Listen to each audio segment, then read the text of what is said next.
Evan never thought irony could hurt this much. Because fate had a dark sense of humor, it took the one man who'd made his life hell for 3 years, and made him fall in love with him. Professor Cole Matthews, the man every student feared, the one whose critiques could slice through bone and ego, had woken up after a brutal car accident with a fractured memory. And somehow, inexplicably, he thought Evan was his boyfriend. The first time Cole looked at him after the crash, eyes soft, lips trembling with something close to love, Evan froze. For years, Cole had been his mentor, his tormentor, the man who saw every flaw in his research, his speech, even his posture. Now that same man whispered, "I missed you," with such raw sincerity that Evan almost forgot how to breathe.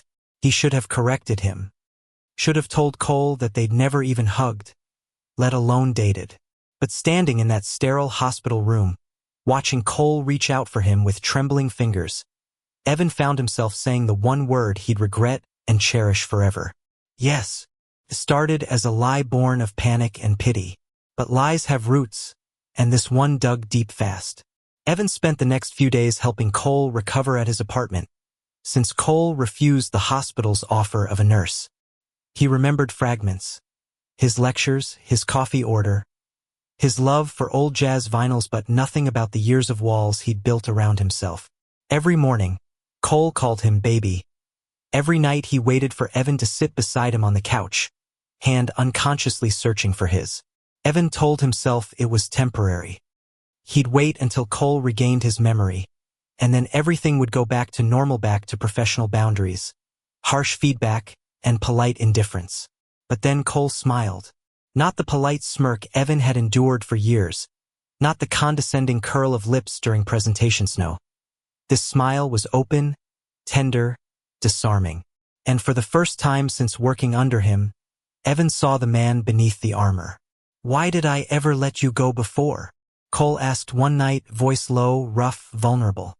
The question struck like lightning. "You didn't," Evan said carefully. "You never," but Cole only chuckled softly, brushing a strand of hair from Evan's forehead. "You always do that," he murmured. "Deflect when I get too close." Evan's chest tightened. He didn't know if it was guilt, longing, or both. Outside, rain tapped gently against the windows, and the dim light of the city cast golden shadows on Cole's face. His hand lingered near Evan's cheek, hesitant, asking for permission. Evan didn't move away. When Cole kissed him softly, hesitant lie, it felt wrong and perfect all at once. Wrong because it was built on a lie. Perfect because it was everything Evan had secretly wanted but never dared to imagine. And in that suspended moment, as Cole whispered, "I love you," against his lips, Evan realized the most dangerous part wasn't the lie, it was how much he wanted it to be true. Days turned into weeks. Cole's memory began to flicker back in fragments. His lectures, his colleagues, his office, the research grant he'd been chasing. But never the truth about Evan. In faculty meetings, people glanced at them with confusion, whispers trailing after their backs. Some smiled kindly, others not so much. The university didn't take kindly to rumors, especially ones involving a professor and his former student. Evan tried to pull away, but Cole wouldn't let him. Not out of control or possessiveness, but something deeper, fear.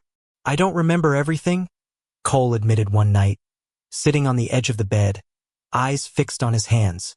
"But I know what I feel when I look at you, and that feels real." Evan swallowed hard. "Cole, you don't what?" "Love you." Cole looked up, pain flickering across his face. "You think I need a memory to know my own heart?" That broke something inside Evan. But reality has a cruel way of catching up. One rainy afternoon, Cole's memory came flooding back. Every lecture, every argument, every cold, clipped conversation he'd ever had with Evan, all of it crashed into place like shards of glass. The first thing he said was, "You lied to me." Evan's throat burned. He tried to explain how it started by accident, how he never meant to deceive him, but Cole's expression had gone from heartbreak to anger to something hollow. "You let me believe I was someone else," Cole said quietly. "You let me believe we were in love." Evan's voice broke. "Because for a moment we were." Cole left that night. For weeks, Evan moved like a ghost through campus. The whispers grew louder. The eyes followed. He buried himself in work, avoiding the halls where Cole once walked, the cafe where they'd shared quiet mornings, the bench where they'd almost confessed the truth under the autumn leaves. But every time he tried to forget, his mind betrayed him with the sound of Cole's laughter, the warmth of his hand, the softness of his kiss. He told himself it was over, that Cole was gone. Until one evening, months later, a knock came on his apartment door. When Evan opened it, Cole stood there rain-soaked, trembling, eyes red-rimmed but alive. "I tried to hate you," Cole said, voice breaking. "God, I tried. But every time I remembered the accident, every time I remembered you, couldn't. Because the man I was before he never let anyone in. And the man I became with you, he finally did." Evan's breath caught. Cole stepped closer. "You lied to me once," he said softly. "So now it's my turn to tell you the truth." "What truth?" Evan whispered. "That I love you. And this time, I remember everything." Cole's confession hung in the air like thunder after lightning, the kind that shakes everything silent. Rain dripped from his hair, trailing down his jaw, soaking through his shirt. His eyes were full of fire and fear, the kind that only comes from loving someone enough to risk everything again. Evan stood frozen in the doorway, every heartbeat screaming and trembling at once. "You remember everything now," he whispered. "All of it." Cole nodded slowly. "Every cruel word I ever said to you. Every moment I made you doubt yourself. Every night I pushed you harder because I was too afraid of what I was feeling." Evan's voice cracked. "Then why are you here?" Cole stepped forward, closing the distance between them inch by inch. "Because losing my memory made me remember what mattered." He took a shuddering breath. "You showed me kindness when I didn't deserve it. You lied. Yes, but that lie showed me the truth about the man I was pretending not to be." Evan swallowed hard, his throat burning. "You don't have to forgive me." "I already did," Cole murmured. "I've spent months hating myself more than I could ever hate you." Evan looked away, tears stinging his eyes. "I ruined your reputation. I ruined your life." Cole reached out, cupping his face gently. "You changed it. There's a difference." The warmth of his hand was unbearable. Evan wanted to melt into it, to forget the months of silence, the ache of pretending he didn't miss the man who'd once kissed him like the world was ending. "Come inside," Evan said softly. "You'll catch a cold." Cole smiled faintly, stepping past him. The apartment hadn't changed, stacks of research papers on the table, 2 mugs left from nights that used to feel like dreams. Everything the same except for the heaviness in the air. For a long moment, neither spoke. The rain outside became a soft hum against the window. Then Cole broke the silence. "Do you still love me, Evan?" The question hit like a blade wrapped in silk. Evan opened his mouth, but no sound came out. He had spent so long trying to convince himself he didn't, that what they had was built on confusion, on grief, on lies. But his heart betrayed him. "Yes," he said finally. "God help me, yes." Cole's breath hitched. "Then let me make it right this time." The next few weeks were cautious, fragile, but real. Cole didn't rush. He didn't demand forgiveness or promises. Instead, he showed up at Evan's door, at the cafe where they used to argue about ethics and philosophy, at the park bench under the oak tree that had seen their first smile and their first heartbreak. They talked, sometimes for hours, sometimes just in silence.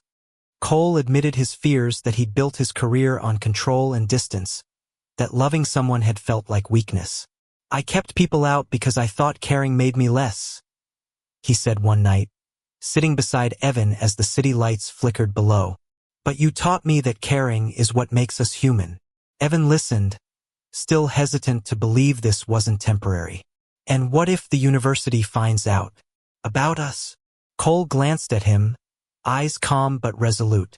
"Then I'll tell them the truth, that I fell in love with someone brave enough to make me better." They didn't fall back into love. They rebuilt it, slowly, carefully, like 2 men learning how to breathe again. Cole started therapy to work through his trauma and guilt. Evan, encouraged by Cole, applied for a fellowship across the country, something he'd been too afraid to do before. Their relationship became something new. Honest, flawed, deeply human. There were still moments of doubt. Days when Evan pulled away, haunted by the lie that started everything. Nights when Cole woke up from nightmares of the accident, afraid he'd lose his memory or Evan again. But every time, they found their way back to each other. Once, on a quiet Sunday morning, Cole brewed coffee while Evan graded papers on the couch. The sunlight poured through the blinds, painting stripes across Cole's face. He looked over and smiled, that same gentle, unguarded smile Evan had fallen for months ago. "You know what I realized?"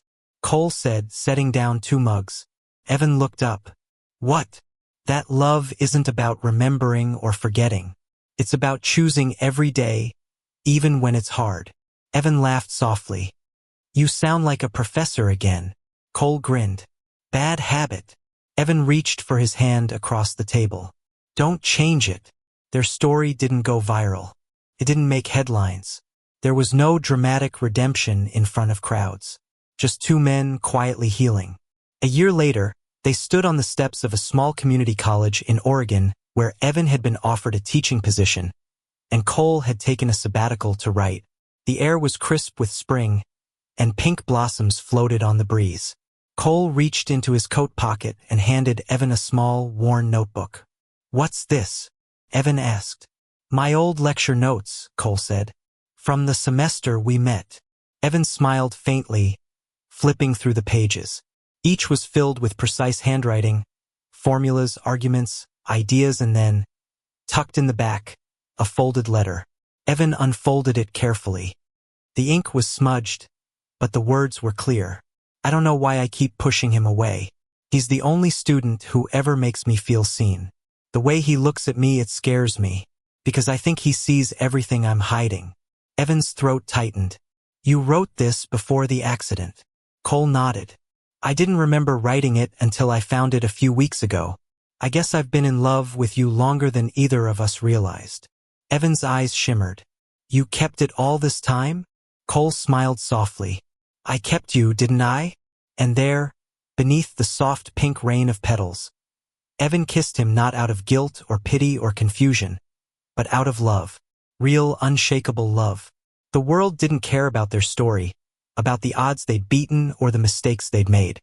But as Cole's hand settled at the back of Evan's neck, drawing him closer, the world didn't need to care. They did. Months later, Cole stood at the back of a crowded lecture hall, watching Evan teach his first solo class. The younger man spoke with quiet confidence, his passion lighting up the room. Cole smiled, pride and affection softening his usually sharp eyes. When Evan's gaze found him at the back, he smiled too, the kind of smile that said, "We made it." After class, Cole met him by the door, slipping his hand into Evan's without a word. "Ready for lunch?" he asked. Evan nodded. "As long as it's not that terrible diner again." Cole chuckled. "It's tradition." Evan squeezed his hand. "Then I guess we keep it." They walked down the sunlit path, shoulders brushing, laughter trailing behind them like music. No pretense, no lies. Just 2 souls who'd found each other again, against every odd. And this time, there was no forgetting, only remembering, every single day, why they chose to stay. Because sometimes love isn't about who you were before the fall, it's about who you become after it. Thank you for listening. Don't forget to like and subscribe to stay updated with the latest videos.